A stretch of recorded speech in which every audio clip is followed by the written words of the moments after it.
முடிவா என்ன சொல்ற? உன் தங்கச்சி அனுப்ப முடியுமா முடியாதா? ஊர் பெரியவங்களுக்கு எல்லாம் வணக்கம். வணக்கம். என் குடும்பத்தை பத்தி ஆறாரோ என்னென்னமோலாம் சொல்லுதாவ. நானும் அதெல்லாம் பொறுமையா தான் கேட்டுட்டு இருக்கேன். ஆனா எனக்கு ஒரு டவுட்டு. இந்த பஞ்சாயத்து ஆறு மேல என் மேலையா இல்ல என் குடும்பத்து மேலையா இல்ல என் தங்கச்சி மேலையா? பா, உன் தங்கச்சி தானே அந்த தம்பி கூட வந்து வாழ மாட்டேங்குது. உன் தங்கச்சி மேல தானே பிராது. அப்போ என் தங்கச்சியே இந்த பிராதுக்கு சரியான பதில் சொல்லுவா.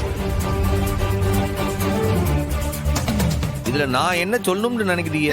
எதுக்கு எடுத்தாலும் ஏன் தங்கச்சி ஏன் குடும்பம்னு நீ தானே மூக்க நீடிக்கிட்டு முன்னாடி வந்து நிப்ப. அப்ப நீ தானே பதில் சொல்லணும். உன் தங்கச்சி கிட்ட ஏன் மகன் கூட வாழிடின்னு நீ தான் சொல்லி அனுப்பி வைக்கணும். உனக்கு எத்தனை வாட்டி சொன்னாலும் புரியாத மாமனார. என் தங்கச்சி ஒன்னும் பச்சை புள்ள கிடையாது. வளர்ந்தவ, படிச்சவ, போலீஸ் அதிகாரி. அவளுக்கு சொந்தமா முடிவெடுக்கக்கூடிய எல்லா தகுதியும் இருக்குது, அதிகாரமும் இருக்குது. அவ தான் இதுல இந்த விஷயத்துல முடிவெடுப்பா.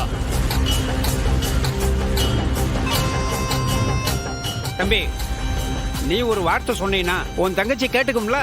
பெரிய மனுஷன் நீ தானே சொல்லணும். இத பாருங்கய்யா, பொம்பளை பிள்ளைங்கள மிரட்டி அதட்டி நாம நினைக்கிறதெல்லாம் செய்ய சொல்றதெல்லாம் அந்த காலம். என் தங்கச்சிகளுக்கு எல்லா உரிமையும் கொடுத்துருக்கு. இப்ப சொல்றேன் கேட்டுக்கிடுங்க. இந்த விஷயத்துல என் தங்கச்சி என்ன முடிவெடுக்குதாலோ அதான் முடிவு.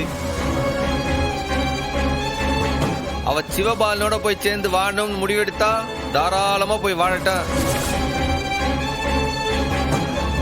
அப்படி இல்ல அப்படின்னு நினைச்சால்னா அடுத்து அவ என்ன செய்யணும்னு ஆசைப்படுதாலோ அதை நடத்தி வைக்கிறது தான் ஒரு அண்ணனா என்னுடைய கடமை. அதுக்குதான் இந்த ஜென்மம் இருக்கு. என்னலே பெரிய ஜென்மம் புடலங்க ஜென்மம். நானும் டிசைனா வந்து உன் வீடு ஏறி உன் தங்கச்சியை கூப்பிட்டு பாத்துட்டேன். முடியவே முடியாதுன்னு ஒத்த கால நிக்காய்வா. இல்ல வாழை இஷ்டம் என்னன்னா தாலியை அறுத்து கொடுக்க சொல்லு. இல்லையா நான் எடுத்துக்கிறேன். நானே அக்கறை பாரிப்பா.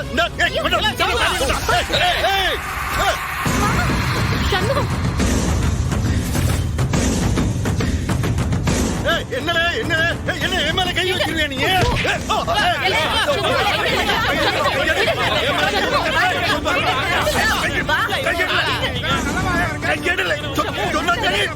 மரியாதையா போயிடு. பக்கத்துல வந்த அவ்வளவுதான். விடு இல்ல விடல. அந்த ஆளு பேச தெரியாம பேசிக்கிட்டு இருக்காரு. ஆத்திரத்தை தூண்டி அவரு குளிர் காய பாக்குதாரு.